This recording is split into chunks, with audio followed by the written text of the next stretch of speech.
Hey, we are live. Thank you for tuning in to the Confidence After Dark podcast. The main mission and focus of this podcast is to help couples learn to understand one another, listen to one another, and create a healthy environment for their family using the power of femininity, intimacy, and vulnerability. If all you do is fight and argue, say mean and hurtful things to each other, and you want this relationship to work, but you just don't know how after everything that you've been through, subscribe to the podcast as I will be providing tips to help you reconnect in your relationship and reignite the passion. Because when you thrive, everyone else around you thrives. On today's episode, I have a guest. Her name is Darian Brown, and she is a coach and the owner of She Speaks Confidence, which aims to help Christian women get comfortable talking about sex, not only with their partner, but with their children as well. And so I invited her on to come and speak to you ladies on how you can build the confidence to be comfortable talking about, a topic as taboo as sex, especially in the Christian community. And so I'm going to have her introduce herself and just tell us a little bit about her business, She Speaks Confidence. Thank you so much for coming on. Thanks for having me. This is going to be fun. I'm excited. Um, so, She Speaks Confidence is for Christian women, like you said, to talk about sex and boundaries, because that's a huge part of it to me, with their people, their humans, their spouse, their friends, their parents, their kids, whoever it is, they need to talk to about those things. Um, and it was literally like a week ago when we first talked. It was it was called Sex Talks with Truth and Grace. So if somebody has found it or if somebody finds it, like that's the name of the course still. I'm not changing that. That's the name of the course. But I've kind of looped back around to calling it She Speaks Confidence because it's more about the woman being able to speak up and feel like she has a place, and that she is heard and seen and understood, um, and not alone and feeling like she wasn't those things prior to now, um, and helping her kind of find that voice in those situations and in those relationships so that she can have healthier relationships. So that's my heart behind it, and that's what I'm doing. And the course that I made, everybody that had gone through it was like, Darian, this is not just shifted like my conversations with my kids, but it's changed my relationship with my husband. And we've been able to talk about sex and we haven't in years and all kinds of cool stuff. So that's kind of why I was like, you know what? The goal for me was keeping the kids safer than we were. Like, that's the whole reason I started it. That's still my heart behind it, honestly. But if I can help you talk about all these things with all these people, then awesome. Like, cool, let's do that too. Right, right. So it's just about getting the woman comfortable talking about sex and her body, what feels right, and just being comfortable in her own skin, right? Yeah, so it's not, to me, it's more like a, let me try to backtrack. Okay, so for me, what had happened was I was married, and the sex was great, and we were happy and whatever, and some stuff happened, and I realized that I wasn't wanting to have sex as much, and I was like, that's kind of weird. Like, what happened? Like, and so I'm very like self-aware and tuned in, and like try to figure it out for myself, and the Lord just kind of opened this door to a lady that taught something called the O class. I love her, so check her out if you want to check her out. Her name's Jackie. Um, It's and called the oath. the O class, um, Oh, like the letter O. yeah, like orgasm. Okay. Yeah. Oh, okay. Okay. For Christian women, because I was like, well, maybe there's something. Anyway, I watched this like webinar that she had about Mythbusters, about things that you learn in the church, and I was like, oh crap, like that's true. And that, like, I picked up all these things and I didn't really realize. And so then I was trying to untangle the things that I was taught in church, or I was taught like inherently from being in church. Like, nobody really come out and said like, masturbation is bad, but like that's kind of what you got. Like, it kind of felt like that. Like, it felt like sex is bad and anything sexual is bad. And so don't do it.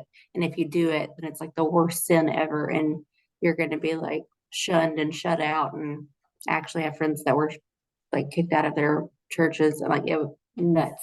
And so that's not true. That's not how Jesus rolls. He loves us regardless. And so anyway, I had to untangle a bunch of stuff in my brain. And so after that, I had somebody that I care a lot about come to me and tell me that their we're going to go with a dad, their dad had been touching them inappropriately. And after I found that, like I was kind of, I'm going to say date raped. I don't know for sure. I was drugged. I don't really remember all of it. A long time ago. Like it's easy to say now because I've dealt with it and healed from it. But Yeah. But like that happened to me when I was a teenager. I had sex before I should have, like probably by any, like should have, but like probably by anybody's standards, I was kind of young. And I got stuck in this cycle of like, well, it feels good, but I'm not supposed to do it because it hurts God's heart for me to do it.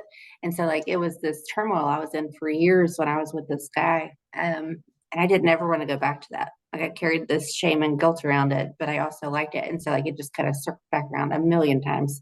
And that was miserable. And so like not fun. But when I was like, okay, well, I started too soon and nobody talked to me about it until after I had started having sex. And the talks that I got were like, if you're going to have sex, let me know so we can put you on birth control and give you condoms. Like that was one version. The other version was don't do it. And the other version was if you have questions, come ask me. Like that was what I got told. And so they are all conflicting messages too. So what do you do with that? Like, so it was very overwhelming for me. And anyway, so like 15 years later, this girl is experiencing things where nobody talked to her about it and nobody said anything and nobody sat her down and was like, this is what you have boundaries over. And this is this is your body and you have control over it. And if somebody does something that you don't want them to do, these are the people that you tell. And this is how you go about doing this. Like, no, I felt like nobody had prepared her. And I was a big part of her life at the time. So I felt like I had failed her because I didn't prepare her. And I was like, well, that's garbage. We're going to change that. And so that's literally like, all right, cool. I'm going to make a course and we're going to start talking about sex. Cause Right. and I'm also a nurse. So like in my going to school, it also changed my comfortableness, we're going to say, with speaking up and talking about things that were not comfortable to me before. I would not have said sex. I would not have been talking about what was going on, what was a struggle in my relationships. I wouldn't have been talking about sex that was happening or wasn't happening with my friends. Like it was taboo to me. So like this is a 180 from that, right? Like, all right, let's go, you guys. Let's talk about all the things. Right. So like that's the work the Lord has done in me and in my life. And so like it is possible for anybody listening to have the same kind of shift and to have that change and to have freedom around it and it not be so taboo and like, oh, you're not supposed to. And, all the lies that the enemy says and all the things that we picked up in church. So I feel like I've been rambling. I'm going to stop now. No, thank you. So it basically started with your transformation. You had to get used to talking about sex, even saying the word and what sex meant for you and how to get comfortable being okay with that, especially after what you've experienced because um things like that like rape, molestation, any type of sexual assault, it's like it ruins the experience for you because you, like you say, you have a lot of guilt and shame around it. And it also it affects you physically, like you have a lot of anxiety. You may not, be aware of it, but your body is just always on like intense anxiety mode, just always on defensive mode. And it can be hard to relax and enjoy this natural experience because someone else ruined that for you. So I definitely understand and I can relate as a survivor myself. So you know, that's a beautiful thing that you were able to go through that transformation and get comfortable with yourself, and you were able to help someone else who wasn't able to talk to anyone or didn't have anyone that she could talk to, and you ended up being her person because so many women don't have that, and so we hold it in, we don't tell anyone, and it just lingers on, and it affects the quality of our sex life and the quality of our life period because we're holding on to this big old secret, you know, and we feel like no one understands and all that stuff. So I wanted to ask you, why is it still so taboo, especially in the religious community, to talk about sex and to portray it as a natural, beautiful thing instead of like this thing that you shouldn't do. You know, even if it's because you believe that you shouldn't do it until marriage, you know, that's fine. But why is it so taboo and it's like you shouldn't do it at all? You know. Yeah. So I literally was talking to somebody about this yesterday. So I have seen a shift in church culture, honestly, like in the last couple of years, where like men from the pulpit are starting to be like, "Hey, husbands, we like this is our responsibility, and we need to take care of what." And like, you know how for a long time it was, and it still kind of is, and like not even in the church world, in the world, like modest is hottest, and if you don't cover up, then it's your fault if somebody lusts after you, and like all that Yeah. nonsense. Um, Yeah. nonsense, not like makes me Nonsense. mad. Yeah. Ooh. I It hate makes that. me I mad. hate it when people, and it's usually men, but It's it's usually, and that's like that is a byproduct, I think, of how they were raised and what they were taught. And there's yeah, it's not, I don't like, I'm not like, oh, you are a terrible human because I'm like, but I'm like, you are you were taught not a, wrong. yeah, you were Yeah. taught wrong. But if you are willing to open your brain up and like shift that, then awesome. If you're Yeah. not, and that's how you're like, sayonara, sucker, like I ain't got time for you, you know. but I think that kind of before like that fed into it a lot. And Hmm. I think that the like wait until marriage, like, so I did like a purity conference when I was 13, Okay. at the church that I was going to. And what And is that's not that? Is that where you like vow to be mhm. abstinent? Celibate. Yep. Okay. Yep. Okay. Until you're married. And then, and so you go through this whole series, like you get in like, we went and did like a thing where we tried on wedding gowns and we did this, we had purity rings, like our dads would put it on there. Like we did like this whole, like basically like a ceremony that was Yeah. similar to a wedding, but it was like we're going to wait until then to have sex. Right. Um, and it was a beautiful experience. Like I'm not knocking that. Um, but also all of that, um, attention, I guess, and like the pageantry behind it made it feel like kind of okay. So somebody explained to me the other day that when they were like 12 or something in their youth group, somebody did the thing where they passed, so like they were talking about they were talking about sex and they were doing this little conference thing and they were like, here's a rose, everybody pass it around. And then when they got the rose back, they were like, you see how like trampled this is? Like nobody wants this rose now because it's been everybody's touched it. Hmm. And they were going with like a don't have like if you're gonna start having sex and you're gonna have sex with multiple people, like nobody's gonna want you. Hmm. Hmm. And I was like, what?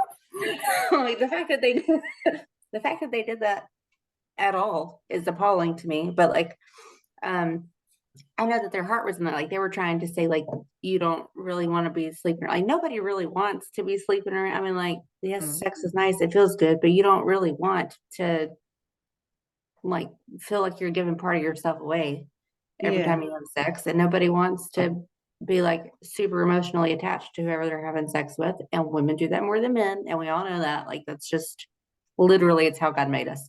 So like, Exactly. but you know, still there's this thing in the whole world where it's like if women do it, we're dirty and bad and like in the church sinful, but like even in the world, it's like you get called a slut or a whore, but the guy is getting high fives from his friends because he slept with somebody else. So like, Yeah. yeah, That like double standard. yeah, that double standard. And so like that's not, I mean, like obviously that is like that's everywhere.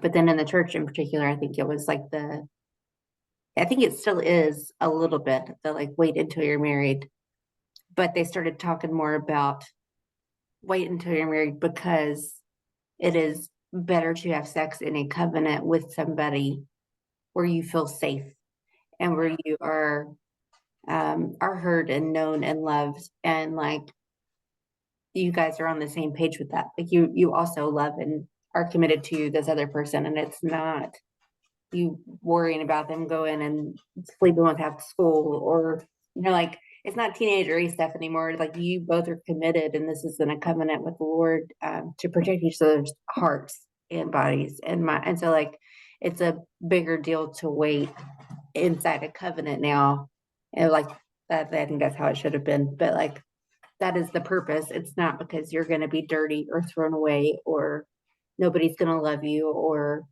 nobody's going to want to have sex with you, or a good Christian guy isn't going to want to have sex with you or get married to you if you've had sex before. Like I was taught that too. Like all of that is wrong. Like, and so like all of that is not true at all. And I married somebody that knew that I had had sex before, and he and I didn't have sex. We did pretty much everything except having sex, which is still hard to like stop. It's still like it, but also like that. I think that the purity thing and like your heart being pure before the Lord versus abstinence and just not because you're like not gonna like those are different. And I think that they put like so much on the apps like the don't do it because if you do it, you're breaking God. Like this is how I took it. You're breaking God's heart, and I didn't want to do that. But then once I had sex and I liked it, it was so much harder to not. And then I felt like I was hurting him every time, and then I picked up the guilt every time, and then like it was not great. I don't wish that on anybody. Yeah. Yeah. Um, I don't remember what I like. There was a point to that to come back over here, and I don't remember what I was saying. So it's like so it was like a mindset thing. Like basically it's the taboo is, if you have sex, you're like breaking your covenant with God, like because God disapproves. Like God disapproves of you having sex, period, unless, it's with a spouse, Yeah. someone that you're married to. And so, but you're saying that it has gotten better and people are starting to talk about it more and not necessarily shame it like it's a bad thing, but just to use it in a more positive way. Like just, you know, if you have sex, you're not gonna go to hell or any of that stuff, but it would be best if you would wait and save yourself for a husband or a wife. Therefore, you, like you said, won't get emotionally attached every time. You won't, be exchanging that energy. You won't be, you lower your risk of all types of stuff, diseases and unwanted pregnancies and all that type of stuff, which is understandable, definitely. But I think what you were saying was like the shaming part of it is where it's like wrong, where it should be versus shaming, it should be more so like constructive Yeah. Like redirecting. like a redirecting. Yeah. That's a Yeah. great way of saying that. Um, Yeah. yeah. And that's probably what I was doing. Okay. Yeah, I just like to summarize, make sure I get you right, Yeah. and we all understand and we're on the same page. So, but you explained it really, really well. And I think that is a really good point. And you definitely answered the question of why it's taboo, but things are making a shift. And that's good to hear. So could you talk about some of the when you were talking about the O class Mm. and you had to discuss some of the myths, what were some of the myths that, came up during the class about sex? Yeah. So part of that, like part of what I learned there is obviously part of what I'm teaching now because it's like it is what changed my brain.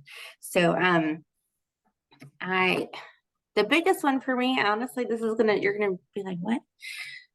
The biggest one was that orgasms are for women too. Like, not that I wasn't having orgasms with I was, but I had subconsciously taken in this sex is sin and sex is bad. I'm not supposed to do it. And like, I think honestly, like when we first got married, it was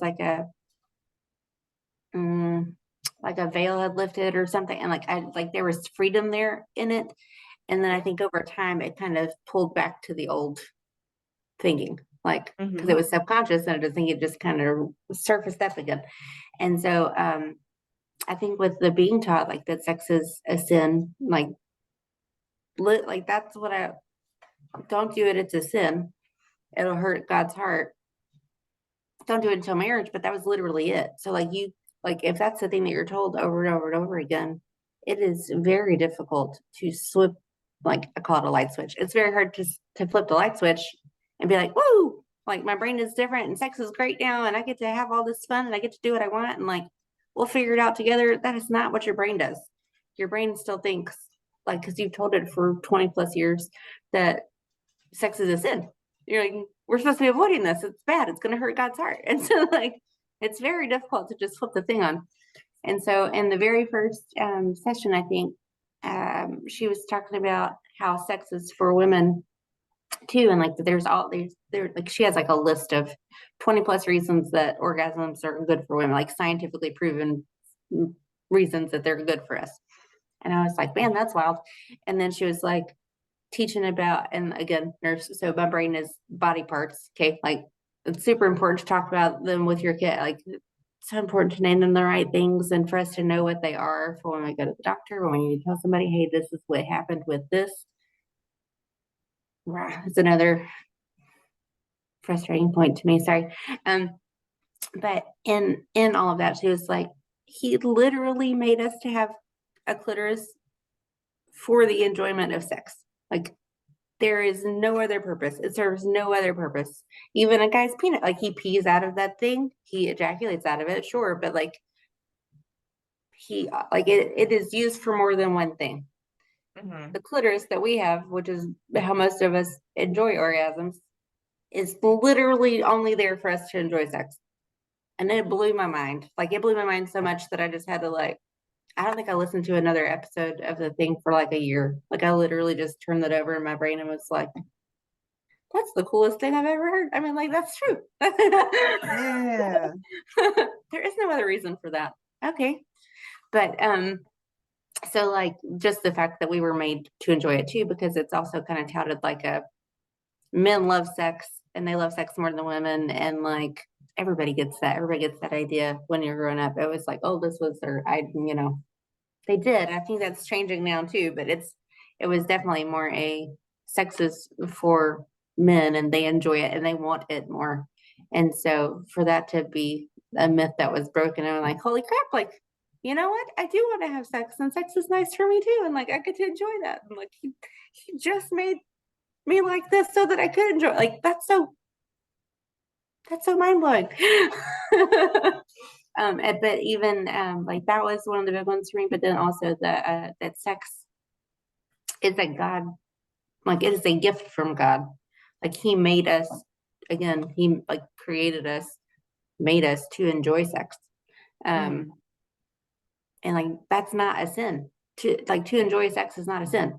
To enjoy sex outside of covenant is a sin. Like He says that. He says don't do that. Like here's boundaries. Don't do this and this and this. If you do this, then blah blah blah. But like it's just the timing. It's the relationship and the timing of it that makes it a sin. It's not inherent like it's not a sin is a sin is a sin. Sex period is bad. Um Right. and so like that those two together are like mind blown. Like, it's like, hold on, this is gonna take some time. Had to process that. That was Yes, like that was the turning point, right? terrible. Like, I was like, oh "What's my that?" gosh, really? Yeah, Everything I ever learned was a lie. yeah. Like, hold on a minute. I mean, like, and I like in the church world, like, I don't want to, like, I'm not saying the churches did it, but like, they did what they thought was right, and they were doing what they thought would help us to not have sex. Like, and I think that their heart was in the right place, but the tactics are wrong. Like, Mhm. and people do that all the time. Like, we as Yeah, like, and that's the thing about being in church and out of church. Like, humans are humans no matter where you are, and so there's going to be some level of, oh, we shouldn't have done that. That was not great. right. And that's the power of evolution, like being able to learn and then change, Yeah, and things are supposed to get better, yeah. as you learn and as you grow. So, um, so you also teach women about boundaries. How do you teach women about boundaries? Is it just sex boundaries, or is it related to their trauma? Like, what type of boundaries do you teach women? It's kind of like I'm gonna say like an everything kind of like, so again, it started with me, right? So you learn yourself before you can do it. And so I went through this thing where I was for a long time. I was more people pleasery. People know what that means now. So like I was more like whatever you need or want or whatever. And some of that, like, I'm a kind person, like, and like have always, so like some of that is natural. Some of it was being taught that to be like Jesus, you give sacrificially of yourself, of Hmm. your time, of your resources, whatever. Um, and like lay down your life for the people that you love. And so, even because of that part, the people pleasing, like kindness that I would like, I don't mind helping you move. I don't mind blah, blah, blah, blah, blah, like whatever it is, insert here. I don't like, I'll help you if I can. Um, but that kind of turned into like, I'll help you if I can, and even if I don't have time for it, and even if I'm exhausted, and so like I didn't have any boundaries because I felt like that was me being like Jesus, to give of myself, um because that's what he did for us, and that's what he does for it. Like, he laid down his life. And so like I had to rewire my brain about that too. Like, okay, that is true. Jesus did do that, but also Jesus is the Son of God, and Jesus is God, and Jesus is like, that's a whole other account. But like, he is not normal. He is in me, right? To do these, to be able to, but we are not the same. He is infinitely more powerful than I am, and so like, and I say that in my like human form. Again, he's in me, so I have all the power that he has if I utilize it. And I know that I'm still learning and growing in that too. But um, I just in my learning that like I am in him and of him, but also separate, and like that kind of gave me a little bit of like, oh, like I don't have to carry everybody else's stuff. I'm also super empathetic, so I would pick up everybody's emotional stuff. And so again, not boundaries there either. And then that would weigh really heavily on me. And so learning that I can give those things to Jesus and I can let them go. Like, I'm going to pray for you. I'm going to do what I can physically to help you, but I don't have to carry around the weight of the thing that you are experiencing when I have my own stuff. And I can't carry both. It crushes me. So, being able to take that to Jesus and putting that boundary there, it was super helpful. But also like, there's it's called Boundaries. It's by John Townsend, and I can't see my bookshelf. It's over there. Henry Cloud, I think, is the other guy. I read that book, and again, like the first chapter of it, I read it and was like, "Holy crap!" And I took some time to process it, because it was talking about how God has boundaries. Like, God, who made us, has boundaries. And so like they went from like a shift of like Jesus lays down his life to God has boundaries. And I'm like, hold on a minute. Yeah. I mean, that's true. Because they were like, there's proof in the Bible. Like here, the thing I said earlier, like when God's like, don't do this and this and this, or these things will happen. Like that's a boundary. That's literally a boundary. This is what will happen if you choose to do this. And he's saying all those things up front, and he's saying them calmly, and he's saying them like matter of factly, and he's just Yeah. kind of letting us know, like this is what will happen if you choose to do this. And like I was like, what?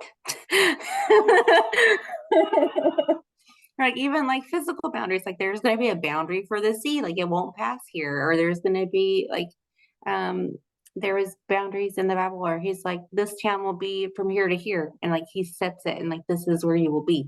And like it just blew my mind. I was like, you know what? That's true. So God has boundaries, and I can have boundaries, and I can still be godly and like Jesus because I have boundaries, and that's like God. Like God has done. And so like what? And so like it would like that changed my brain. And so now it's like, okay, where do you need to have boundaries at? Like what's going on in your life that's making you feel like you're carrying too much, that's making you feel overwhelmed, that's making you super stressed out, that's making you mad. Mad for me was a big indicator that something was wrong. Um, and I would get frustrated, and then I would be like, I wonder if I've got a boundary, like somebody's crossing a boundary that I haven't communicated with them. Like, you know what I mean? Yeah. Like there's unmet expectations because I didn't say ahead of time, hey, like I don't like it when you yell at me when you're mad, or I don't want to keep serving in the church in this way. It's draining me, but I'm trying to be like Jesus, but like I'm getting burnt out and I'm feeling frustrated with it. And so like instead of being like, hey, I see this coming, I can tell that I'm getting frustrated and mad and I probably should get out of it. I would just do it until I was already mad and then blow up about it and be like, all right, I'm done. So it's kind of teaching people how to find their boundaries in their own stuff, and then how to have those conversations with their people, and a like the responsibility is on me to uphold the boundaries. The responsibility is on me to communicate the boundaries. The responsibility is on me to not um, to not make them out of hate or resentment, or like out of being mad. Like when you're mad, it's not a time to be like, you know what, you can never da da da da blah blah blah, because that's that's not going to be received well by the person you're talking to, but it's also not going to be healthy, and it's not really going to be what you need. It's going to be like an overreaction because you're mad. So to kind Yeah. of like figure all that out ahead of time, and then be like, hey, so I'm not going to do this anymore. I know that you're used to me putting away the dishes, for the last 4 years, but it's driving me nuts, and I'm not going to keep doing it every day. So like for these days of the week, I need you to do that. And like that to be the expectation. And like if they're still there the next day, I'm going to leave them for you. Like because it's driving me nuts, and I need I need some support and some help in this. And so like saying matter of factly, and this is what's going to happen if it doesn't happen, and this is like, and just kind of very calmly explaining, and also being on the receiving end of that. And like you get to have boundaries and you get to express them to me too, and I also have to like pause and take them in and figure out how I can help and understand you and not get mad that you're trying to set a boundary that wasn't there before. Right. Oh, wow. But Thank you for that. Yeah, that makes total sense.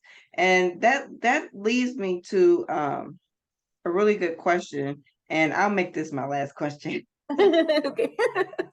But do you believe that it is a wife's responsibility to be, I'm gonna use your word, sacrificial when it comes to sex? Like, do you believe it is a wife's responsibility to have sex with her husband whenever he wants to, even when she doesn't or may not feel like it, or do you believe that, or should it be um a boundary in place? Okay, so this is like I talked on my podcast about this a couple weeks ago. It's one of those things that gets kind of like or has gotten skirted a little bit, I think.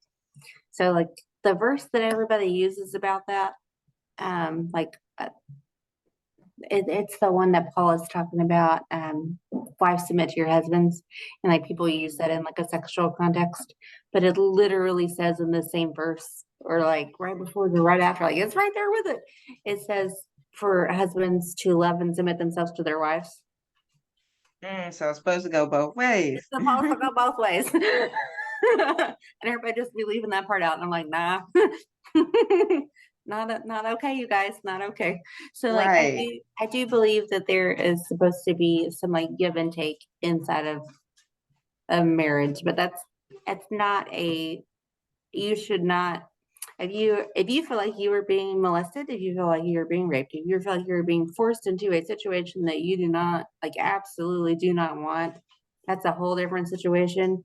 You need to go see a counselor. You guys need to get some stuff straight. Like maybe there is something from your past that's triggered like when you guys start to have sex, and that's a heavier thing, and like maybe you guys need some help with that, and that's totally fine. Get the help that you need. Yeah.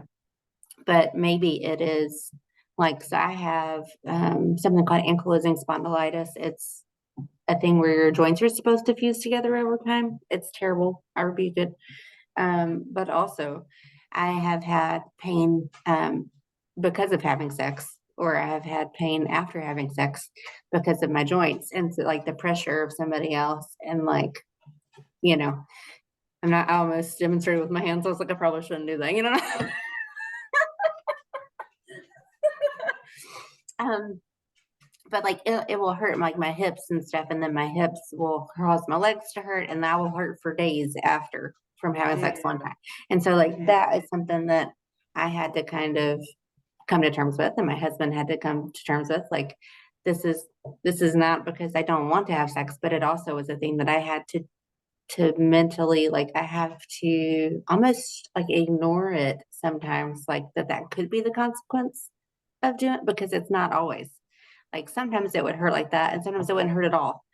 And so on the chance that it would hurt, I would say no to him when he wanted to, and that wasn't healthy. That wasn't good for us. You know what I mean? Like, Yeah.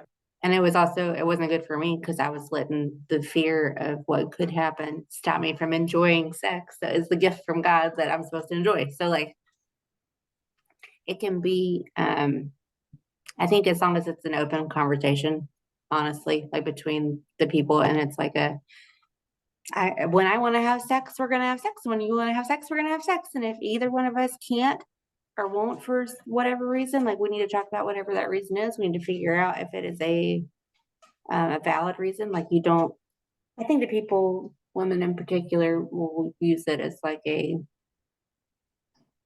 you didn't do blah blah blah, so now you're not getting sex. Like they'll use it as like a punishment to take it away. And I feel like that's where the lines get, and that's where like, nope, that's not okay. You can't. That's not okay. Um, but if there's like a physical reason or some like actual mental thing that's going on, like see your doctor, people, get help with that. You guys talk about it. I don't feel like there's anything wrong with any of that. I feel like that's being a good human caretaker of your person, to understand that that's what's going on, and like be their helpmate. Right. Right.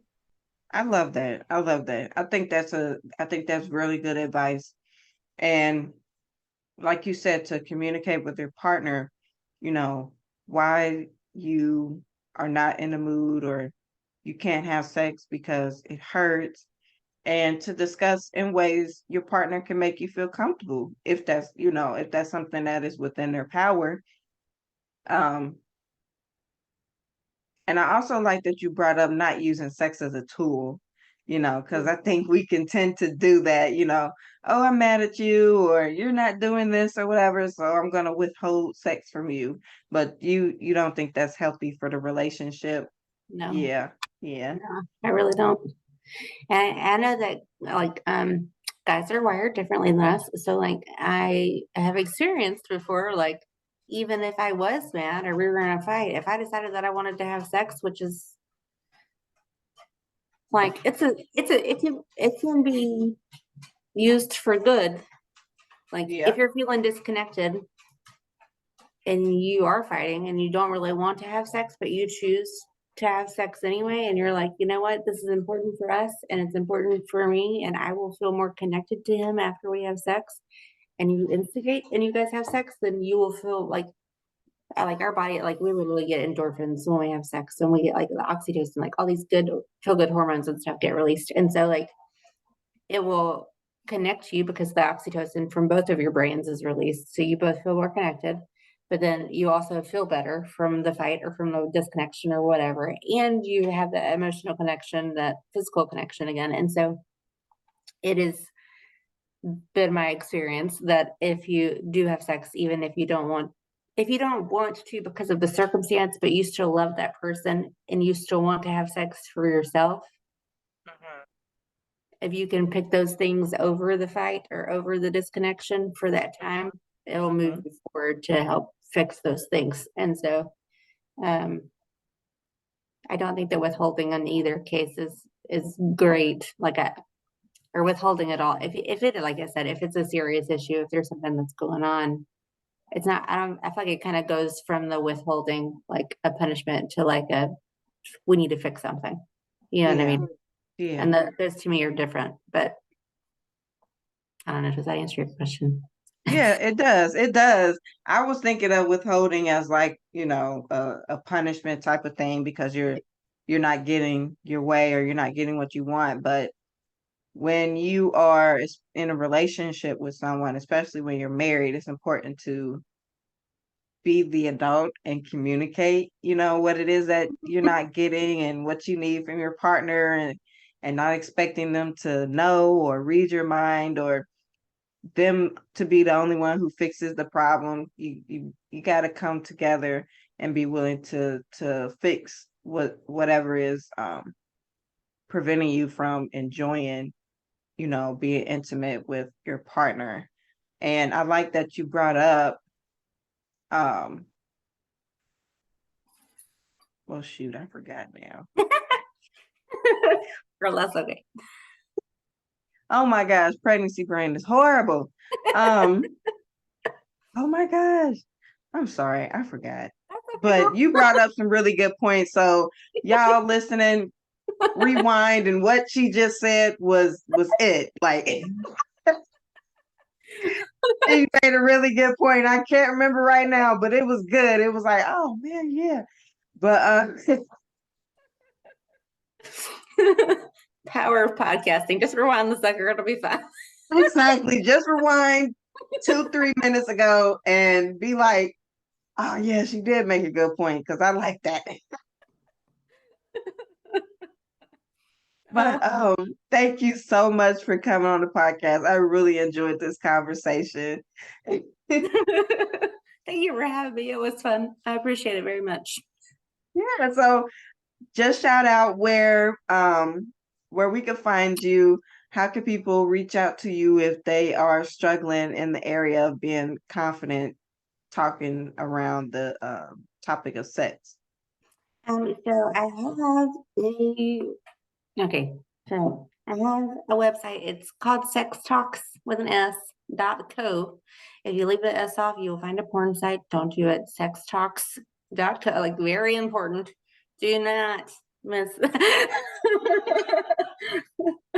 And I'm retweaking it because, like I said, it was filled out like for when it was called Sex Talks with Truth and Grace, and so like it's gonna say that. It's still me. It's still me. And then I have Instagram and Facebook and a TikTok. And so on Instagram, my handle is Darian Silver. That's my middle name. And on Facebook, it's literally like She Speaks Confidence is the Facebook business page name. Darian Silver Clements Brown is my whole name. That's who I am on Facebook.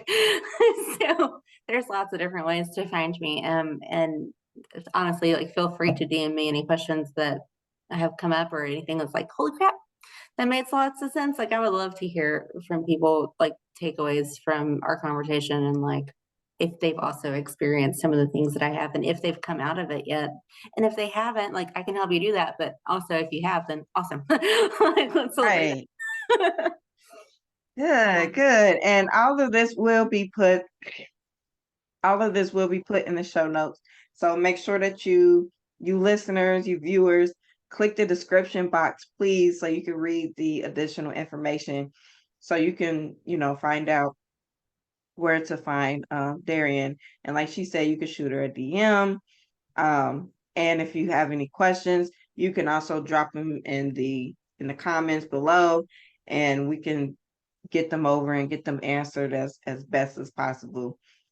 So thank you so much for tuning in, and make sure that you are following us on social media, visiting the website for any additional information, or to book a call, or whatnot. And if you have any questions, make sure that you drop them in the chat in the comments below. All right. Thank you, and I will talk to you soon. Bye.